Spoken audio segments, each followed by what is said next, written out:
Olá, meus amigos, nossos queridos irmãos da Casa da Paz, sejamos todos bem-vindos a esse momento de reflexão. Que a paz do nosso Mestre Jesus esteja presente em nossos corações, que o nosso Mestre Jesus possa estar sempre nos amparando e nos inspirando no caminho do bem, do amor, da paz e da fraternidade. Hoje o nosso estudo vai ser sobre o Evangelho segundo o Espiritismo, capítulo 19, os itens 8, 9 e 10. O capítulo 19 do Evangelho segundo o Espiritismo fala sobre a fé transporta montanhas. E especificamente no item 8, 9 e 10, a gente vai refletir aqui juntos sobre a parábola da figueira que secou. Essa parábola que foi dita por Jesus, nos trazendo muitas reflexões, nos trazendo ensinamentos e orientações profundas para esse nosso processo de crescimento e desenvolvimento moral e espiritual, para nos ajudar no nosso crescimento pessoal. A gente sabe que todas essas parábolas que Jesus nos deixou são histórias, são contos, que ele utilizava ali do dia a dia, das situações do dia a dia, das situações peculiares ali da época, para trazer um ensino moral muito grande para a gente. E a gente entende que as metáforas, parábolas, histórias, ela tem um poder muito grande de adentrar o nosso subconsciente, nos realmente fazendo perceber, acreditar, sentir, aquelas orientações que estão contidas naquelas informações, nessas metáforas, nessas parábolas. Jesus, como um grande mestre que era, um grande educador, um grande sábio que ele se valia bastante das parábolas para nos deixar essas reflexões profundas, para nos deixar essas orientações profundas de cunho moral e espiritual.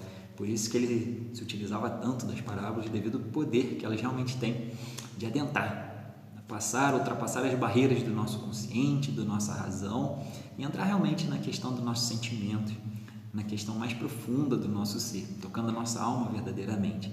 E todas essas parábolas de Jesus, elas merecem um carinho muito grande na hora da gente pesquisar, na hora da gente estudar, porque diante das nossas capacidades, a gente tenta tirar o máximo de ensinamento, de orientação desses ensinamentos, dessas parábolas. Só que a gente sabe que quanto mais a gente vai amadurecendo, quanto mais a gente vai evoluindo, quanto mais a gente vai crescendo espiritualmente, a gente tem possibilidade de perceber melhor ali os ensinos, as orientações contidas nessas histórias, nessas parábolas. Então a gente vai compartilhar, a gente vai refletir aqui juntos acerca de alguns pontos que achamos importantes, para a nossa reflexão acerca dessa parábola do mestre especificamente, onde ele fala da parábola da figueira que secou. Essa parábola ela está presente lá no Evangelho de São Marcos, no capítulo 11, no versículo 12, 14, 20 a 23. Na verdade, o capítulo todo, 11 do Evangelho de São Marcos, ele é muito importante, ele é muito interessante para que a gente possa contextualizar essa parábola. Porque às vezes a gente pode cair no erro de tentar entender e compreender uma passagem, um ensinamento, uma orientação de Jesus, pegando apenas aquele fragmento, pegando apenas aquela orientação de forma isolada, de forma ali desconectada do texto. E aí a gente acaba perdendo um pouco a percepção, do que realmente Jesus estava falando naquele momento, por que ele estava dizendo aquela orientação. E aí quando a gente pega o capítulo 11 todo do Evangelho de São Marcos, a gente vai começar a entender, a compreender melhor por que Jesus ele ditou aquela parábola da figueira que secou, que está contida dentro do capítulo 11. Então, só para a gente se situar aqui, no nosso estudo, primeiramente a gente vai ler a parábola da figueira e aí depois a gente vai comentar um pouquinho a respeito do capítulo 11. Então, lá na parábola da figueira, Jesus diz o seguinte: quando saíam de Betânia, ele teve fome, e vendo ao longe uma figueira, para ela encaminhou-se, a ver se acharia alguma coisa. Tendo-se, porém, aproximado, só achou folha, visto não ser tempo de figos. Então, disse Jesus à figueira: que ninguém coma de ti fruto algum, o que seus discípulos ouviram. No dia seguinte, ao passarem pela figueira, viram que secara até a raiz. Pedro, lembrando-se do que dissera Jesus, disse: Mestre, olha como secou a figueira que tu amaldiçoaste. Jesus, tomando a palavra, lhe disse: Tende fé em Deus. Digo-vos em verdade que aquele que disser a esta montanha: tira-te daí e lança-te ao mar, mas sem hesitar no seu coração, crente ao contrário, firmemente, de que tudo que houverdes dito acontecerá, verá que com efeito acontece. Então essa é a mensagem que está narrada aqui no Evangelho segundo o Espiritismo. Essa foi a parte que Kardec destacou para a gente refletir, né? Para a gente pensar aqui juntos sobre esse ensinamento de Jesus. E aí a gente começa a perceber que só nessa parte que Kardec destacou já temos muitas orientações e muitas reflexões. Já tem muitas questões aqui, né, que são levantadas, que chamam a nossa atenção. E a gente vai agora pensar um pouquinho a respeito do capítulo 11 do Evangelho de Marcos. Como a gente falou, é onde está contida essa parábola, né? Narra então lá no Evangelho de Marcos, no capítulo 11, a grande entrada triunfal de Jesus na cidade de Jerusalém. Aquela entrada que ficou registrada, que Jesus ele pede para que 2 dos seus discípulos vão até a cidade e busquem um jumentinho que estava amarrado. E que se alguém perguntasse por que eles estavam fazendo isso, era para eles dizerem que era a ordem de Deus, que eles estavam amando de Deus. E assim aqueles 2 discípulos fizeram. Jesus ficou esperando à porta de Jerusalém, enquanto os 2 discípulos foram na cidade, acharam um jumentinho amarrado, desamarraram o jumentinho. Enquanto eles estavam desamarrando, alguém realmente questionou eles: o que vocês estão fazendo aí? E os discípulos falaram: estamos aqui amando de Deus. E aquela pessoa deixou eles irem. Então, os 2 discípulos levaram aquele jumentinho até Jesus e os outros discípulos que estavam lá fora esperando com Jesus, colocaram suas vestes, seus mantos sobre o jumentinho. Jesus sentou nesse jumentinho e cortaram aqueles ramos, né, e colocaram pelo chão. E entraram então Jesus e os 12 na cidade de Jerusalém e começaram a cantar hosana nas alturas, né, para essa passagem de Jesus, onde o mestre ele se encaminha então até o templo de Jerusalém. Ele chega no templo, ele começa a observar as coisas, começa a observar as situações, mas como estava tarde, então eles se retiram dali e partem para a cidade de Betânia, para a aldeia de Betânia, né, que era ali mesmo próxima à cidade de Jerusalém, para poder passarem a noite. E aí Jesus, quando estava a caminho, né, da cidade de Betânia, ele disse aos seus discípulos, né, na verdade, no dia seguinte, quando eles estavam saindo, eles passaram a noite, né, lá na cidade de Betânia, e quando eles estavam saindo da cidade de Betânia, Jesus então avistou de longe aquela figueira, e ele viu que era uma figueira muito frondosa, uma figueira com muitas folhas, e ele imaginou que teria frutos, né? Então ele se aproxima da figueira porque dizia a eles: tenho fome. E aí ele vai naquela figueira e procura alguns frutos, mas chega lá, só tem folhas. É muito frondosa aquela figueira, mas só tem folhas, não tem frutos. Então Jesus, naquele momento, ele realmente diz aquelas palavras para a figueira, onde o Pedro, né, seu discípulo, ouviu, onde Jesus fala: ninguém então coma de ti fruto algum. Aí nesse momento Pedro registra essa mensagem de Jesus. Só que não foi nesse momento que Jesus continua a sua fala. Jesus sai desse instante, sai dessa situação, né, ali da presença da figueira, daquela situação, e eles vão para o templo. E chega lá no templo, acontece aquela outra passagem que conhecemos, né, onde Jesus se depara com os vendilhões do templo, com as pessoas vendendo, os banquistas vendendo as pombas. E aí Jesus ele fica incomodado com aquela situação. Jesus começa a expulsar os vendedores, começa a virar as mesas, as bancas, né? Começa a expulsar realmente os vendilhões do templo, porque ele fala que ali é uma casa sagrada, uma casa de oração, e que não podia ser transformada aquela casa de oração em uma situação de comércio, né? E tudo mais. E aí, após acontecer essas situações, Jesus ele sai do templo novamente, né? E no dia seguinte, eles passando por aquela figueira, os discípulos olharam para a figueira e perceberam que ela tinha murchado, perceberam que ela tinha secado desde a raiz até as folhas. Foi então que Pedro chama a atenção do mestre, dizendo: Jesus, olha o que aconteceu com aquela figueira que o Senhor amaldiçoaste. Então Jesus ele deixa mais uma orientação, mais ensinamento naquele momento, naquela palavra de Pedro, aquele questionamento de Pedro.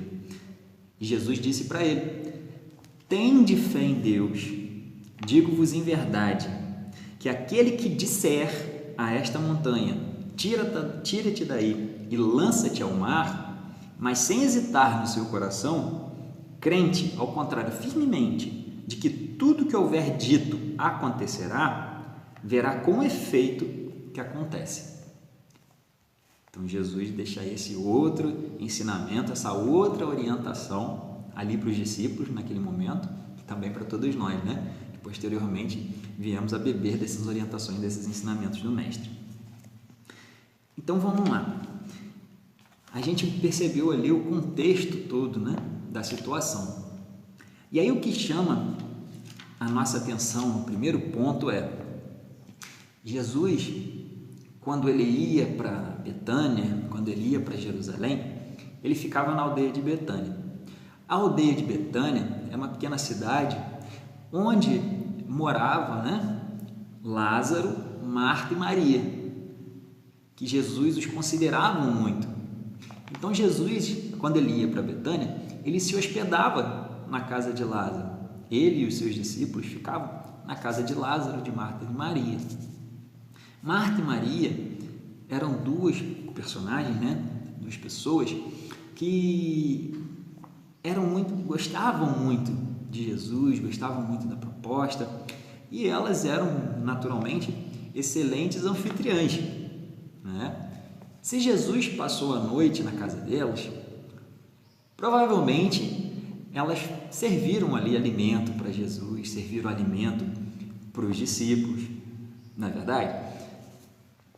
E aí é esse ponto que nos chama a atenção, porque quando Jesus ele se depara com a figueira pela primeira vez, ele estava saindo da casa de Lázaro, de Maria e de Marta. E aí Jesus, saindo da casa deles, provavelmente que Marta e Maria prepararam alimentos para Jesus e para os discípulos. E eles provavelmente não estavam com fome, não estavam famintos. Só que quando Jesus olha aquela figueira perto dos discípulos, ele diz para ele que ele estava com fome. Está narrado assim na parábola. Quando saíam de Betânia, ele teve fome, Jesus teve fome. Por isso que ele olhou para a figueira. E aí, aqui está narrado: vendo ao longe uma figueira, para ela encaminhou-se, a ver se acharia alguma coisa. Tendo-se, porém, aproximado, só achou folhas, visto não ser tempo de figos. Isso também é interessante. Jesus, então, se mostra com fome, só que aí a gente começa a refletir, começa a pensar e começa a gente se questionar. Que fome é essa que Jesus estava sentindo naquele momento? Porque quando a gente vai buscar no contexto bíblico, quando nós falamos de fome, quando a Bíblia, quando as orientações aqui contidas na Bíblia falam sobre fome, está relacionado realmente ao alimento físico, ao alimento material, né? Ao sustento, à comida. Só que quando eles falam de fome, também eles estão colocando uma situação da fome espiritual, da fome moral. A fome no sentido da busca do pão espiritual, do ensinamento, a fome da obra de Deus, a fome do trabalho de Deus, de servir a Deus. Porque, na verdade, teve um outro momento no Sermão do Monte que Jesus, nas bem-aventuranças, ele fala: bem-aventurados aqueles que têm fome e sede de justiça, pois eles serão saciados. Então, olha só o contexto da fome. Ele é um pouco mais amplo, ele não vai só nesse sentido restrito da palavra, de sentir fome do alimento, da matéria, não é? Da energia para o corpo, mas sim do alimento espiritual, do alimento da moral, da energia para a alma, né? Então, será que nesse momento aqui, essa fome que foi relatada, que Jesus estava sentindo, será que não era uma fome da obra de Deus, uma fome do poder de trabalhar, de servir, de ser útil a Deus, de colaborar na sua obra, uma fome no sentido de vontade, né, de realizar, porque ele estava ali em Jerusalém, era antes da Páscoa, ele estava ali, após essa passagem ele foi para o templo, e lá no templo ele foi fazer uma reforma ali no templo, né? Ele foi fazer uma limpeza ali no templo, foi retirar aqueles vendedores, foi retirar aqueles vendilhões, então ele foi trabalhar para Deus, não é verdade? Então, será que essa fome que ele estava era uma fome material? Ou era essa fome de fazer, de realizar esse desejo, né? De fazer, de realizar esse ímpeto, de criar, de poder ajudar e colaborar na obra do Criador? Então, a gente fica com essas reflexões. E aí, o segundo momento é interessante também, porque ele fala assim na parábola: vendo ao longe uma figueira, né? Para ela se encaminhou. Aquele que tem fome, ele vai buscar. Aquele que tem fome, que anseia por alimento, ele vai buscar. E ele vai buscar onde ele sabe que tem um alimento, onde ele acredita ter um alimento. Então, quando Jesus ele olha para uma figueira, a figueira era uma árvore frutífera, era uma árvore que oferece um alimento, uma árvore que oferece os seus frutos. Então, Jesus ele olha para a figueira e percebe que ela está toda florida, que ela está com folhas, repleta de folhas. Então, se ela está frondosa, se ela está com folhas, Jesus entende que teria ali também os frutos. Então, ele se encaminha para a figueira, ele vai em busca do fruto. E aí, quando ele chega nessa figueira, que ela está tão frondosa, tão cheia de folhas, e ele percebe que ela não tem frutos, Jesus ali, ele fica um pouco, ele se questiona, não é? Como que essa árvore não tem frutos? E aí, quando a gente vai refletir um pouquinho mais profundo nessa mensagem, a gente vai perceber que é interessante que na mensagem ele fala o seguinte: só que quando ele se aproximou, só achou folhas, visto não ser tempo de figos. Olha que interessante. Jesus era muito sábio. Jesus é muito sábio. E como que um homem daquela sabedoria, ele ia até a figueira, ele sabia que não era tempo de figos, e como que ele estava esperando ter frutos lá? Como que ele estava esperando ter figos lá?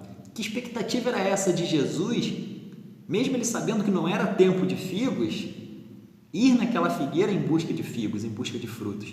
Olha que interessante isso, né? E aí, quando a gente vai pesquisando aqui, a gente percebe que, na verdade, realmente naquela época, se era Jerusalém, na época da Páscoa, provavelmente era ali no mês de abril, e o mês de abril realmente não é um mês de figos, não é um mês que essa figueira ela dá figos, que ela dá frutos. Só que muitas dessas árvores, ela dava de temporão, ela dava fruto fora de época. E uma situação interessante é que a figueira, essa figueira aqui, ela primeiro, ela dá frutos e depois ela dá folhas. É uma característica interessante dessa árvore, dessa figueira. Primeiro ela dá flor e frutos, depois ela dá folhas. Então Jesus, olha que interessante, quando ele olha para aquela figueira e vê ela repleta de folhas, logo ele imagina, ela também está repleta de frutos. Se ela está cheia de folhas, ela está cheia de frutos. E aí, quando chega lá, ele percebe que ela não está. Não tem frutos, só as folhas. Só está vistosa, só está bonita, só está frondosa, mas sem frutos. Então, Jesus, ele, diante da situação, ele narra, então, essas palavras. Ele fala para aquela figueira: que ninguém coma de ti algum fruto. O que os seus discípulos ouviram. Só que aí a gente para num momento, né, e começa a refletir. Jesus, o príncipe da paz, Jesus, aquele espírito de luz, o espírito perfeito, o enviado de Deus, o amor encarnado, Jesus que participou da formação do nosso planeta, né? O nosso espírito responsável aqui pelo nosso orbe, que era puro amor, né? Como que a gente pode pensar em um mestre que amaldiçoa ali a planta, amaldiçoa a natureza? Como que a gente pensa sair de Jesus algo ruim ou negativo? Não é verdade? Não é uma questão para a gente refletir, para a gente analisar, para a gente pensar? Jesus era um amor encarnado. Como que sai algo ruim, algo negativo dele a ponto de secar uma árvore? E aí a gente começa a entender que as parábolas na época, elas tinham realmente essas características. Geralmente ela mostrava alguma coisa negativa e posteriormente ela mostrava algo positivo. Ela mostrava ali um mal acontecendo para depois ela mostrar o bem sendo feito, sendo reparado. Então, nesse primeiro momento, por isso que a gente falou, a gente não pode ler só a parábola ao pé da letra. A gente precisa tentar buscar o contexto e buscar entender o que está nas entrelinhas. Então, a gente começa a perceber que Jesus, ele fala isso, né? Está narrada essa parábola, essa história de que ele amaldiçoou ali aquela árvore, como se ele estivesse fazendo mal, né, para ela. Só que, na verdade, em um outro momento, ele mostra o bem sendo feito, a limpeza do templo, né? Onde ele mostra ali sendo realizado algo maior, algo transformador realmente lá no templo, quando ele expulsa os vendilhões. Então as parábolas tinham essa característica, ela mostrava um ponto às vezes negativo e depois, logo em seguida, ela mostrava um ponto de transformação, de melhora, de mudança para melhor, para positivo, né? E lembrando também que essas parábolas, ele não estava falando apenas daquela árvore material, daquela planta, daquela árvore, né? Mas ele estava fazendo uma metáfora em relação a nós. Ele estava criando ali uma metáfora, criando ali uma parábola para relacionar as nossas atitudes, a atitude do homem, aos comportamentos do homem. A gente percebe que a árvore, ela é um símbolo muito forte que foi utilizado tanto no Velho Testamento quanto no Novo Testamento por Jesus. A árvore, no sentido da vida, no sentido de ser a multiplicadora do bem, sendo aquela que tem as suas raízes fortes, tem a sua base, tem o seu tronco, mas que tem também as suas folhas e seus frutos, sendo a continuidade do bem. Jesus mesmo falou para os discípulos: vocês são os ramos da minha videira. Então a árvore tem um simbolismo muito grande, a árvore do evangelho, a árvore do conhecimento, a árvore da vida. E Jesus, ele utilizava dessas analogias, dessas metáforas, para fazer essas comparações conosco, os seres humanos, porque somos nós, na verdade, que precisamos de todo um trabalho, somos nós, na verdade, que precisamos de uma lapidação, de uma transformação, de uma mudança, e não a natureza em si, né? A natureza colabora para o nosso processo de crescimento e evolução espiritual. A natureza é importante, é imprescindível para que haja essa vida material, para que venha o espírito encarnar e ter a sua possibilidade de crescer, de evoluir, aproveitando desse processo que estamos inseridos da lei de sociedade, da lei de progresso, para que a gente possa crescer e evoluir, alcançarmos essa nossa perfeição relativa, como o próprio Mestre nos orientou lá atrás: sede vós, pois, perfeitos, como perfeito é o vosso Pai Celestial. Esse é o nosso sentido, essa é a nossa direção que devemos seguir. Aproveitando a cada momento, aproveitando a cada oportunidade, para a gente ir se transformando, se modificando na melhor versão de nós mesmos. Que eu possa aproveitar essas oportunidades, que eu possa aproveitar essas chances que eu tenho no meu dia a dia de me tornar um Fred melhor, de eu me tornar um ser humano melhor, de eu me tornar um espírito melhor. Então são oportunidades que nos são dadas diariamente. Então Jesus ele vem fazendo essas metáforas, ele vem trazendo essas parábolas, fazendo essas analogias, para que a gente entenda de uma forma melhor o que nós precisamos fazer, o que nós precisamos realizar, o que nós precisamos agir, pensar, falar, nos comportar, para que possamos crescer, para que possamos nos desenvolver pessoalmente, moralmente, espiritualmente, e também, através desse desenvolvimento, a gente tenha mais possibilidades e capacidade de contribuir, de somar, de agregar na vida de alguém. Então, essa é a nossa tarefa, a gente crescer, se desenvolver e também contribuir, e também ajudar, e também interagir de forma positiva na vida de outros irmãos, de outros semelhantes.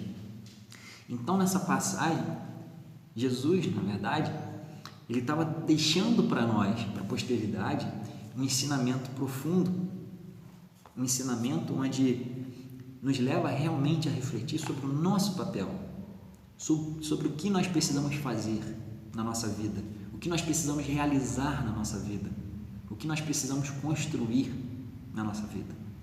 Aproveitar essas oportunidades que são dadas e concedidas por Deus diariamente, onde nós estivermos inseridos.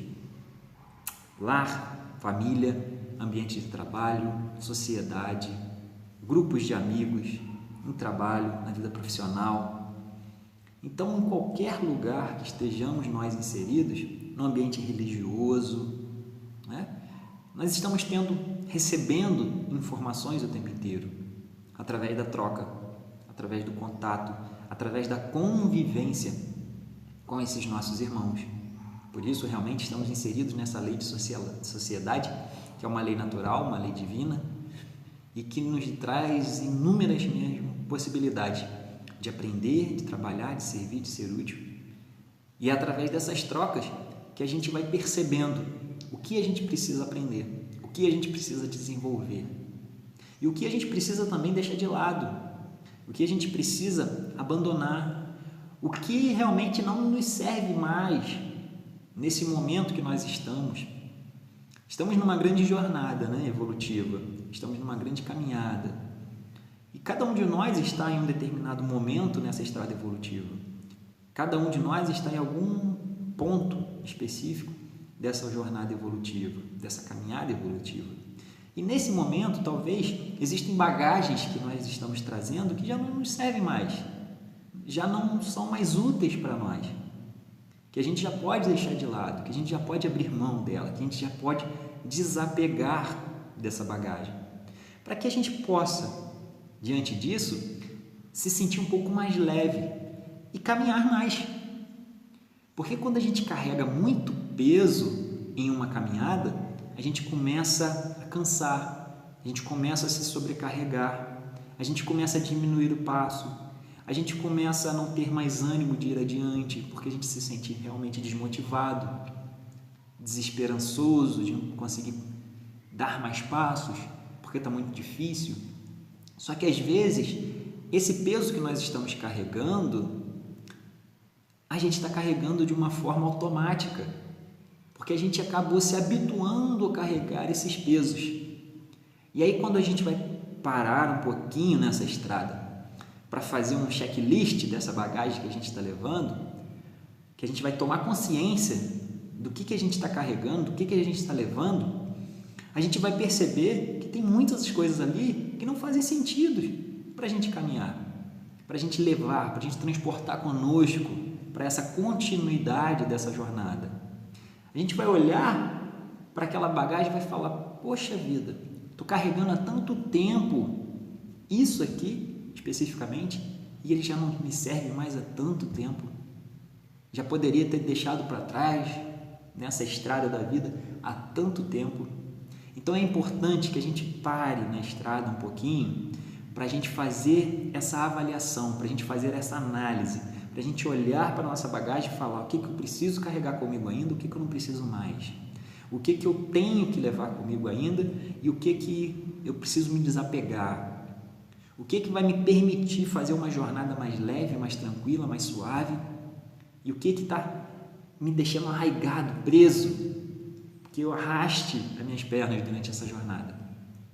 e a gente vai perceber que tem muita coisa que a gente pode deixar para trás, que a gente pode se libertar, se desfazer daquilo ali.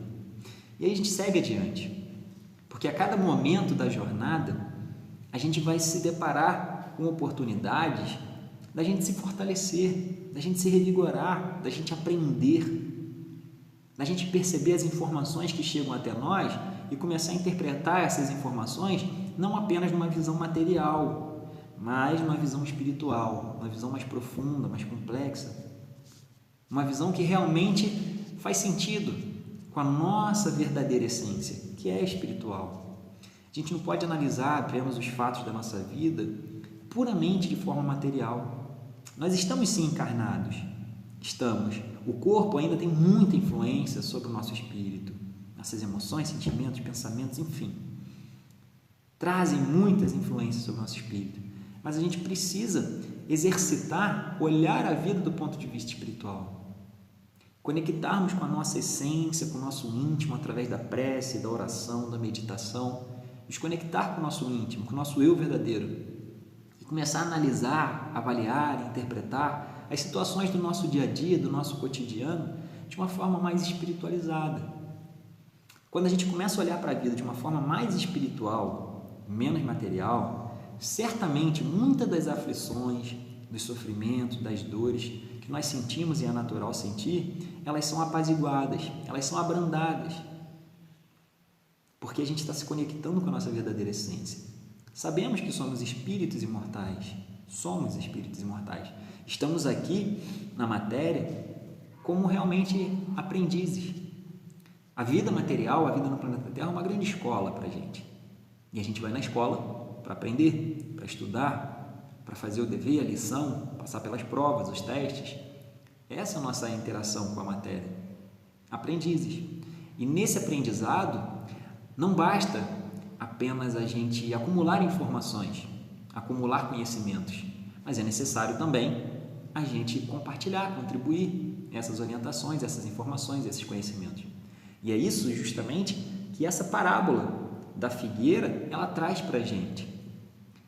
Quando Jesus ele fala que ele vai até aquela figueira e ela só tem folhas e não tem o fruto, Jesus está comparando conosco, onde muitas das vezes nós temos até o conhecimento, nós temos a informação, nós estudamos muito, nós pesquisamos muito, nós sabemos disso e daquilo, aquilo outro, desenvolvemos bastante o nosso intelecto, mas a gente acaba não colocando isso em prática, a gente acaba não colocando isso em atitudes, a gente acaba não colocando isso em comportamentos. Então é como se a gente fosse essa figueira apenas com folhas, bem frondosa, cheia de folhas, muito bonito, cheia de folhas. Só que cadê os frutos? É o fruto que alimenta o outro. O fruto simboliza a gente compartilhar o bem, compartilhar o amor com o outro na nossa jornada. Então não adianta a gente ser como essa figueira, buscando só. Buscar conhecimento é importantíssimo, buscar informação é importantíssimo. Só que o mais importante ainda é o que nós fazemos com esse conhecimento, é o que nós fazemos com essa informação, é como nós estamos utilizando esses conhecimentos, essas informações na nossa vida. Porque muitas das vezes Jesus se apresenta para nós de inúmeras formas, se apresenta para a gente através do irmão que vem nos buscar para um auxílio, para uma ajuda, se apresenta para nós através daquele parente difícil, se apresenta para nós por aquele colega de trabalho que a gente tem alguma dificuldade, se apresenta para a gente na rua, na sociedade, como uma pessoa que chega até nós, como uma situação que acontece conosco. Então Jesus ele vem até nós de inúmeras formas. Jesus se apresenta para nós no nosso dia a dia de inúmeras formas. E ele vem até nós com fome. Ele vem até nós buscando algo de nós. Nós que somos cristãos, nós que nos dizemos espíritos cristãos, nós somos como essas figueiras.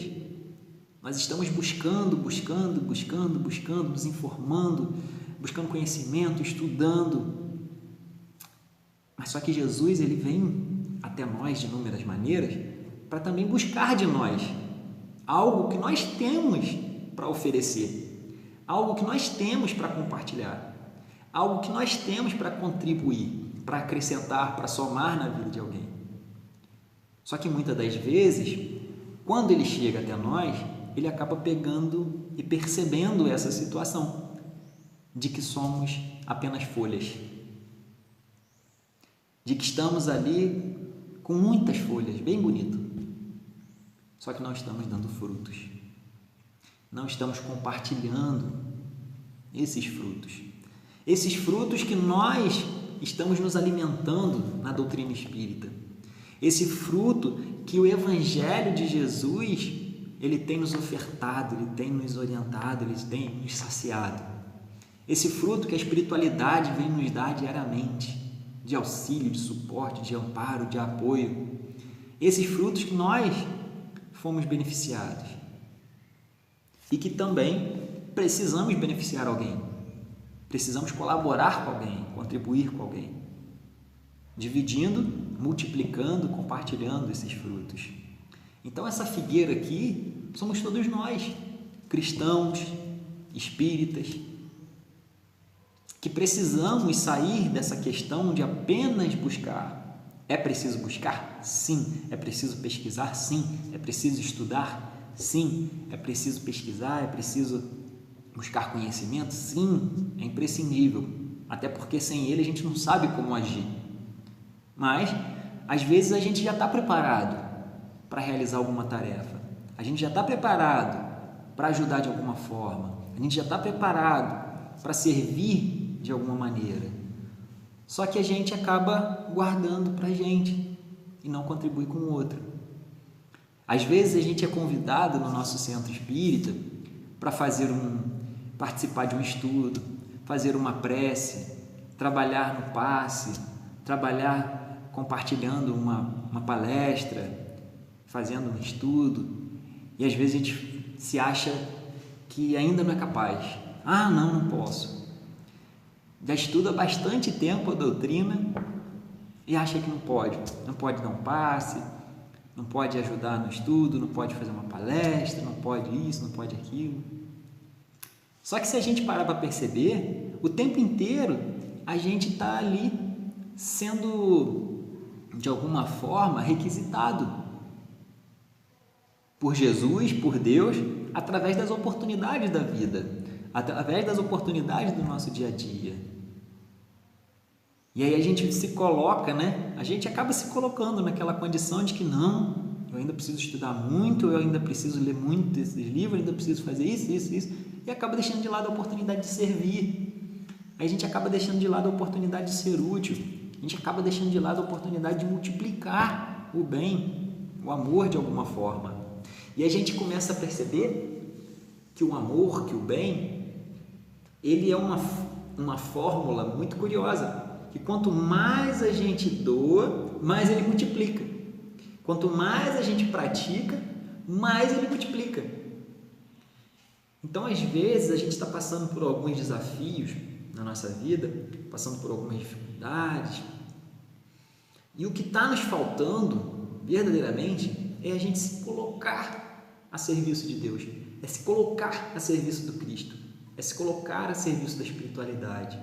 Seja dentro da casa espírita, seja numa obra social, seja na minha família, seja com outros amigos, seja na sociedade, seja na instituição de caridade que seja qual for a oportunidade. Nós temos capacidade, nós temos possibilidade, nós temos sim inúmeras habilidades para serem colocadas em práticas em prol do bem, em prol do amor, em prol da fraternidade, em prol do auxílio, em prol da felicidade espiritual. Porque, como a própria doutrina nos orienta, a caridade é algo que pode ser colocado através de pensamento, palavras e atos. E em cima desses três pilares, dessas três bases, a gente fazendo uma reflexão profunda agora, um autoquestionamento. Será que não tem a possibilidade de fazer nada na caridade, nada no bem, nada no amor? Sendo que a caridade ela pode ser desenvolvida através de pensamentos, palavras e atos. Será que eu não posso, dentro de cada uma dessas situações aqui, fazer algo de bom, pelo meu semelhante, né? Para dar esses frutos que Jesus espera que nós demos, né? Porque quando Jesus ele olha para a figueira, ele vê folhas. Se ele vê folhas, ele fala: se ela tem folhas, ela está dando frutos. Então Jesus espera que aquela figueira esteja dando frutos. Olha que interessante, né? Então quando Jesus ele olha para os cristãos, para os espíritas, né? Ele olha: eles têm folhas, eles têm conhecimento, então estão dando frutos. E aí ele chega lá: cadê os frutos? Eu adorei essa mensagem, eu adorei ter podido estudar essa parábola, porque ela me trouxe muitas reflexões, ela me trouxe muitos questionamentos, e eu espero que eu esteja conseguindo transmitir para vocês um pouquinho, né, dessa, se eu esteja podendo compartilhar um pouquinho dessa percepção, que na verdade é uma mensagem muito rica. E eu peço até aos irmãos que depois possam voltar nessa mensagem, ler, refletir sobre ela, porque ela traz para a gente um ensinamento muito rico, muito profundo. E aí tem outro ponto aqui muito importante, que eu achei muito interessante, que Jesus, ele usa aqui, como a gente falou, que a caridade ela pode ser feita através do pensamento, da palavra e das atitudes, né? Jesus utiliza aqui vem nos orientar, né? A respeito do poder da palavra. Jesus fala para a gente aqui a respeito do poder da palavra. Em um primeiro momento, quando ele fala para a figueira que ninguém mais coma de ti frutos, e aí no dia seguinte eles perceberam que a figueira secou. Olha só, né? O poder da palavra. E em outro momento Jesus então ele ensina para a gente: tende fé em Deus. Essa fé que Jesus fala para a gente aqui não é aquela fé de apenas acreditar, não. Quando fala assim: eu tenho fé em Deus, eu acredito em Deus. Não é só essa fé, não. É uma fé no sentido de confiar. Como, por exemplo, você vai fazer uma viagem de avião. Você vai lá para perguntar se o piloto ele é capaz de pilotar aquilo ali, de botar aquele avião no alto. Você vai lá para ver os títulos do piloto, para saber o que ele fez, o que ele deixou de fazer, se ele realmente é um bom piloto. Ninguém faz isso, né? Todo mundo entra no avião e tem a certeza que vai chegar lá no destino.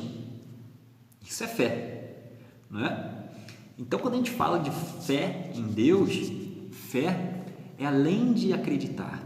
Fé é confiar. Fé em Deus é convicção, é certeza, é estar convicto de que aquilo ali é a realidade, de que Deus realmente é essa potência maior e que aquilo que Ele traz de orientação, de ensinamento através das suas leis, através das orientações de Jesus, realmente é o que nos move, é o que nos direciona. Isso é fé.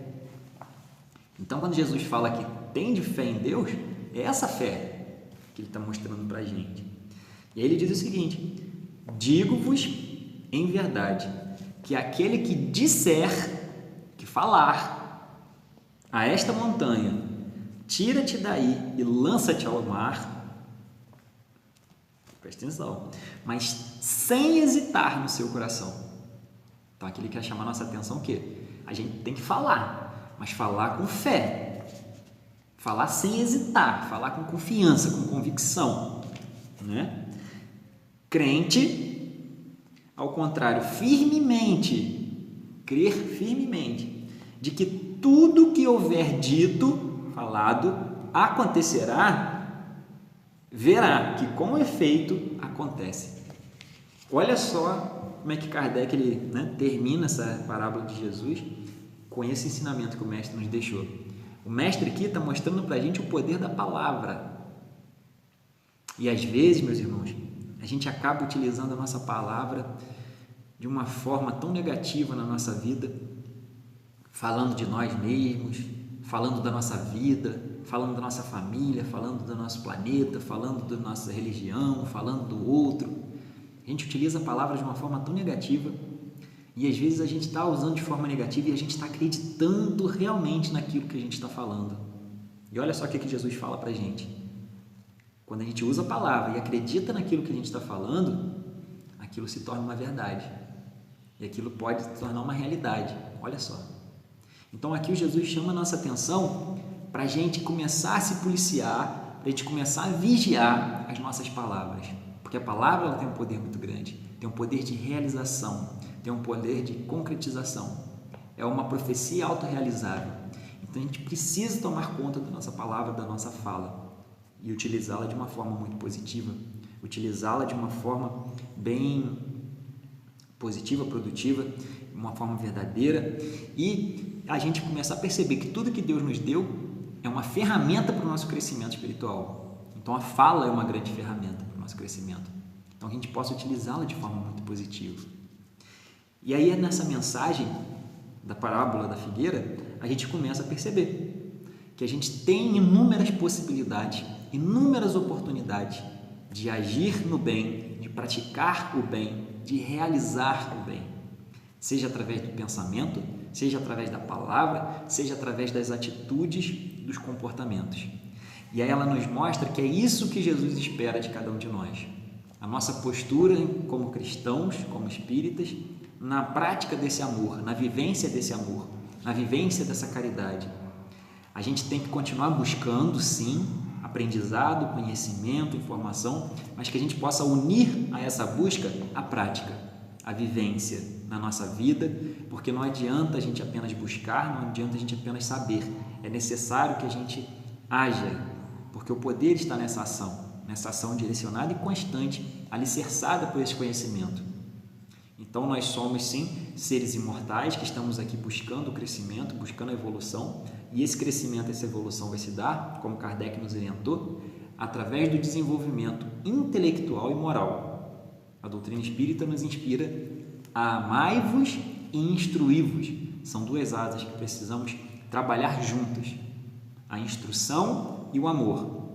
A instrução na busca do conhecimento e da informação e o amor na prática, no exercício diário, seja aonde estivermos, que a gente possa exercitar essa nossa fraternidade, a solidariedade, a caridade, o amor, o bem, porque realmente vai ser dessa maneira que nós vamos crescer, que nós vamos nos desenvolver, que nós vamos mudar o nosso ambiente interno, o nosso mundo íntimo, e nós teremos também a possibilidade de somar na obra de Deus, de somar na obra do Criador, que é a instalação do bem, da paz aqui no planeta Terra.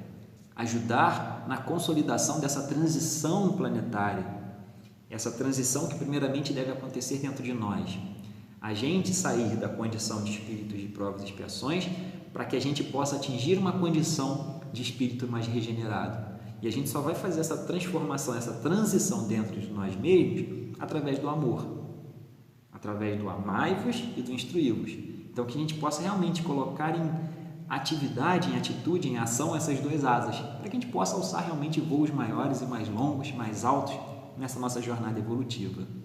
Meus irmãos, essa é a reflexão, essa é a mensagem que a gente gostaria de ter trazido aqui hoje. Espero ter podido colaborar de alguma forma, acrescentando 1% aí de compartilhando essas orientações de Jesus. Agradeço pela oportunidade, os queridos irmãos aí da Casa da Paz. Agradeço a presença de todos vocês aqui com a gente. E agora eu convido para que a gente possa fazer a nossa prece de encerramento. Vamos juntos elevar os nossos pensamentos a Deus, nosso Pai de infinito amor e bondade, de infinita misericórdia, agradecendo ao Pai pela bênção, pela oportunidade da vida, agradecendo ao Pai pela bênção e oportunidade da existência, agradecendo ao Pai pela bênção e oportunidade de estarmos aqui nesse planeta abençoado, buscando o nosso crescimento, o nosso desenvolvimento moral e espiritual. Pedimos a Ti, Senhor, encarecidamente, que continue nos inspirando, nos intuindo, nos orientando e nos direcionando para um caminho do bem, para um caminho de paz, de amor, para um caminho de crescimento, Pai, para um caminho de desenvolvimento da verdadeira sentido de fraternidade, de caridade no nosso íntimo. Que possamos realmente, Pai, buscarmos sermos árvores frondosas, mas também que possamos oferecer frutos, Pai, na nossa jornada. Que possamos somar, compartilhar e contribuir na vida dos nossos irmãos de humanidade. Para que todos juntos, Pai, um dia possamos despertar e fazer desse mundo um lugar melhor para todos nós. Senhor, abençoe a toda essa humanidade. Que reine o seu amor, a sua paz, a sua luz no coração de todos, Pai. Que o Senhor esteja sempre presente na nossa vida e em nossos corações. Que assim seja, graças a Deus. Muito obrigado, Senhor. Muito obrigado, meus irmãos. Um grande abraço. Que Deus continue nos abençoando e nos amparando na nossa jornada.